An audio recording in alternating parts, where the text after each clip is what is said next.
Une souris apprivoisée a été jetée dans un liquide mystérieux. Elle s'est débattue frénétiquement, manquant d'oxygène. Bientôt, elle a cessé de bouger. Mais 5 minutes plus tard, la souris est revenue à la vie. Il s'est avéré que ce liquide mystérieux était la toute dernière découverte des scientifiques. Ce liquide pouvait fournir de l'oxygène aux êtres vivants. Après avoir réussi l'expérience animale, les scientifiques ont décidé de le tester sur des humains. Ils ont rempli le masque à oxygène de l'homme avec ce liquide mystérieux. Même s'ils savaient que le liquide pouvait lui fournir de l'oxygène, la sensation physique l'a fait se débattre violemment. Il a même tenté d'arracher le masque, mais les autres l'ont empêché.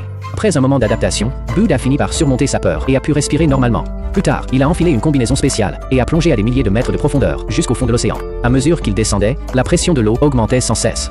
Bud a commencé à se sentir mal, comme si ses organes internes étaient écrasés. Bientôt, il a atteint une profondeur de 16 000 pieds.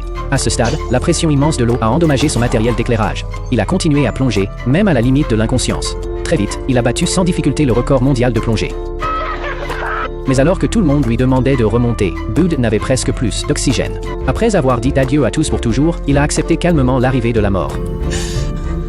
Mais à ce moment précis, un rayon de lumière a jailli des profondeurs de l'océan et s'est dirigé vers lui. Au début, il pensait que c'était une méduse bioluminescente. Mais en s'approchant, il a vu que ça ressemblait à un extraterrestre. L'extraterrestre a pris la main de Bud et l'a entraîné vers les profondeurs de l'océan. Peu après, Bud a été témoin d'un spectacle incroyable. C'était un vaisseau spatial venu d'ailleurs. Ce qui s'offrait à lui défiait tout ce qu'il connaissait. L'extraterrestre l'a emmené à l'intérieur du vaisseau. Il a retiré l'eau de mer de son corps. Il a de nouveau pu respirer de l'oxygène. Juste après, l'extraterrestre a lancé une vidéo. La vidéo retraçait des milliers d'années de guerres humaines, ainsi que toutes sortes d'essais d'armes. L'écosystème de la Terre avait été ravagé par l'humanité. C'est pourquoi l'extraterrestre avait décidé de déclencher des tsunamis partout sur la planète, pour éradiquer l'humanité jusqu'à la dernière.